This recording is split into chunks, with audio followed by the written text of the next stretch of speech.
What are you doing, cat? Hey, where you going? Are you gonna stay and hang out with me? I'm about to do my show. She's like, you got enough of your bullshit. Give me some cat food. Give me some treats. Pet me. Play with me. What are you doing? You gonna hang out with me? You should hang out with me. Do my show. Doing my show. Kitty cat. Alright. Welcome to the show. I'm Ninja Mind Control. What's in my record collection? The show where we look in my record collection and we see what's in there. And I grab records. And then we look at the records together.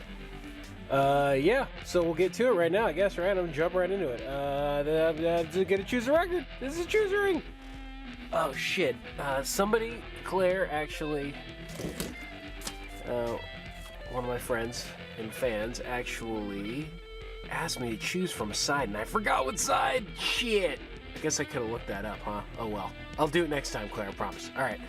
I'm gonna choose from the left over here, and what is this? Let's pull it out. It's so exciting. Oh my god, what did I guess it's gonna be? I am Rapture. Rapture is me. Oh, this is the BioShock official score. Fucking awesome. I collect video game soundtracks on vinyl because they're kind of rare. I don't do that very often. So anytime I see them, I grab one. So I grabbed this one. Actually, it's a great fucking game too. BioShock. Never played BioShock. Really good. Alright, cool. I haven't heard this for... Oh, good words! I haven't heard this in forever. So yeah, we'll listen to it. BioShock soundtrack. Awesome.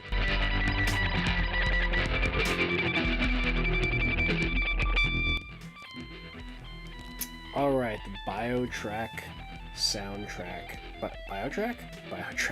BioShock soundtrack on vinyl. I play a lot of video games. I love video games. I'm a huge gamer. You don't get too many video game soundtracks on vinyl.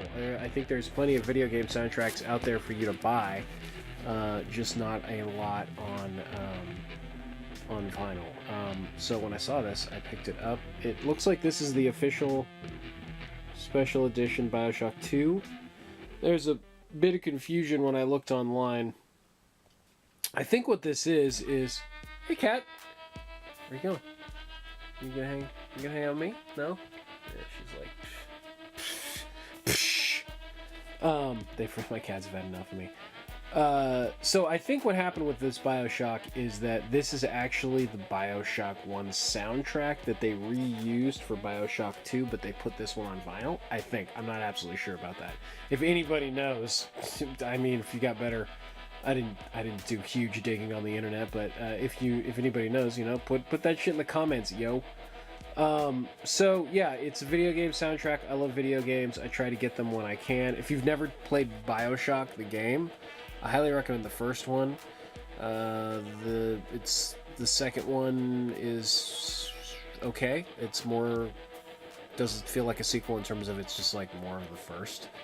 I didn't like BioShock Infinite. That's BioShock in the Sky. For you, those of you who don't know, BioShock, the original BioShock, is set in a utopia gone, an Ayn Randian inspired utopia under the sea, gone totally wrong. I can't remember how your character ends up in this this utopia gone dystopia, but you end up there for some reason, and you've got to like fight and stealth your way through this sort of horrific underwater city.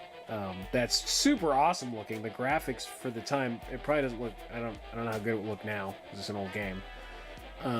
For the time, I thought it was awesome. I thought it looked great. It was a disturbing game. disturbing in terms of theme, the way it looked. It was all very darkly lit and a lot of kind of garish colors, and but it was good. It was a lot of fun, and you know, towards that end, the theme's actually pretty well suited to the game. I just listened to it.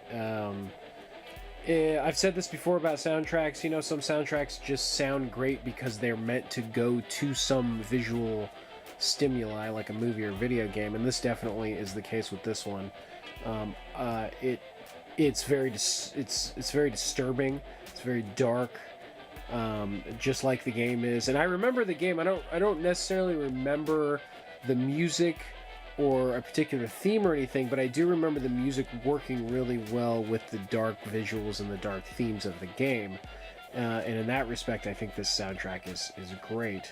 Let me read a little passage on the back that this guy, Gary Scheinman, is the one who did this. Gary did a pretty good job, but he thought he did a really good, I'll read this one paragraph here. I started by combining genres that were different. Blah, blah, blah, blah, blah, blah, blah. Let me try that again. I can no read go good. I started by combining genres that were of different eras, yet seemed to work together in intriguing ways.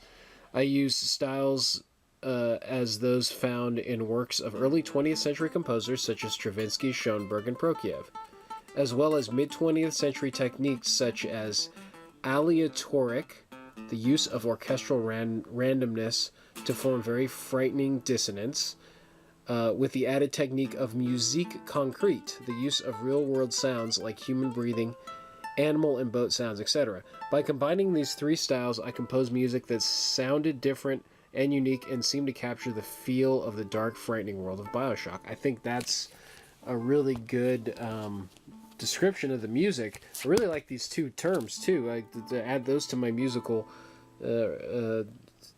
dictionary terms that I know in my brain. Aleatoric, the use of orchestral randomness to form very frightening dissonance. That's definitely true.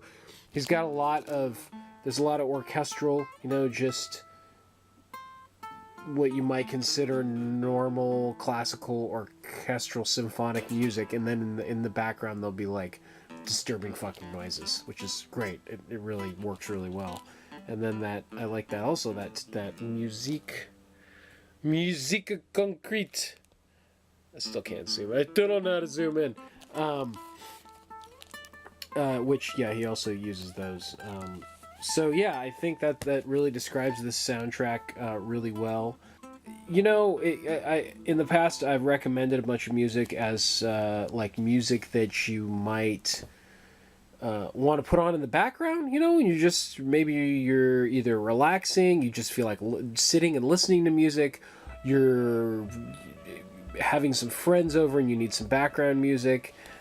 This is another one. This is kind of like it reminds me a bit of like Solaris, which is also a kind of a mildly disturbing movie that has a disturbing soundtrack. And I think Solaris. It's over there. I don't know if you can see. Yeah, it's very much like Solaris, where I really enjoyed listening to it. You could put it on in the background. But anytime you tune into it, you're going to be like, that's mildly disturbing. So I don't know if it's so good for like just chilling out and relaxing to, but it is a good soundtrack.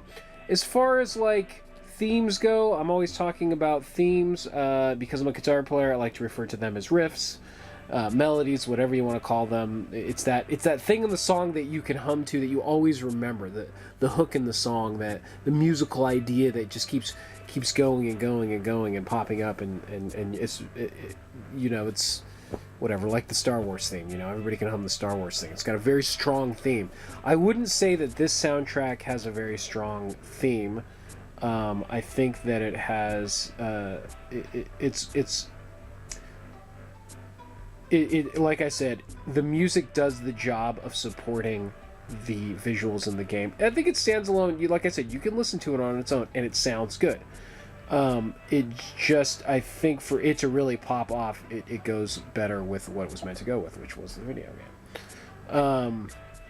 Let's see, not much to say about the cover. I do like the artwork, very reminiscent of the game, which is all in kind of an Art Deco-ish architecture, and you know, I think that's the same font they use in the game.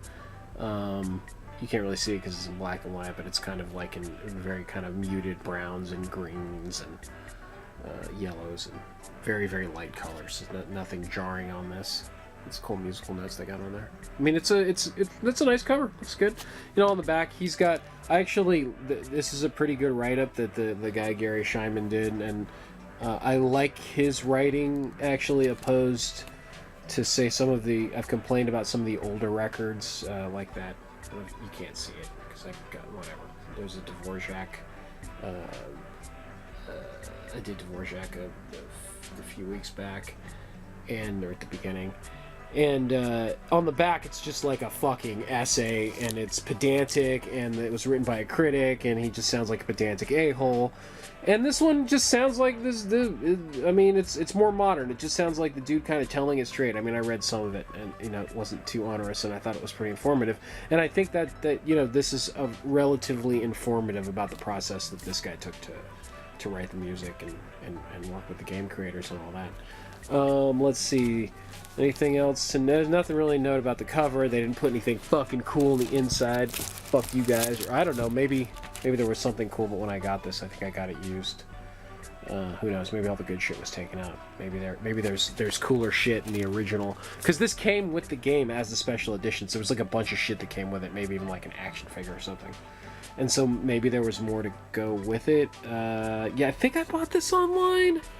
And you can see, I don't know if you can see right there, it's a little bit damaged. The fucking people who separated this from the special edition fucked it all up.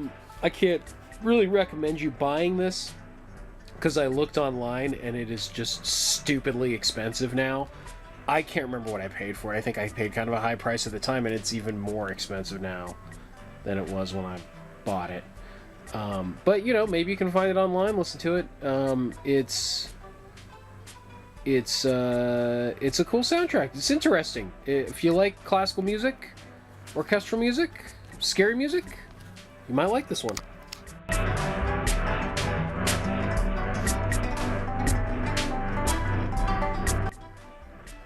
Let's see, the composer Gary Scheinman. I looked him up to see what he done. It looks like he's done a bunch of video game soundtracks. What? Looks like a bunch of video game soundtracks. Looks like he did. What did he do? He did all the BioShocks. He did Dante's Inferno. He did a Resistance game. He did the Destroy All Humans games. Full Spectrum Warrior. I've actually played some of these. But before that, it looks like he did a lot of TV and movies, and he did such classics as Revenge of the Nerds 3 and 4 and Penitentiary 3. So, I mean, that should just tell you about this guy's sick composing skills. No, I'm just kidding. He did a good job on this. I don't think it matters what he did in the past. I just thought those were kind of funny that he looks like he's, you know, kind of like a studio guy, and was doing TV and movie soundtracks and just getting jobs, and then got into video games, and looks like he's done a few video games. Good workman-like music from this guy. Like I said, nothing memorable in terms of theme. I won't harp on that too much, but I still liked it. I still thought it was good. Like I said, soundtracks need to work with the thing that they were made to work with, whether it's a movie or a video game, and I suppose sometimes in real life plays they have music. So as far as that goes, A+ on that. As far as like just standalone themes that you'd really remember and that would stick with you, I don't know so much about that. Good disturbing background music, I guess. I would recommend that you at least check it out, see if you can find it somewhere, you know, on the streamings or whatever. Yeah, I don't know. I am Rapture. Rapture is me. I think that's it for this week. Later, late.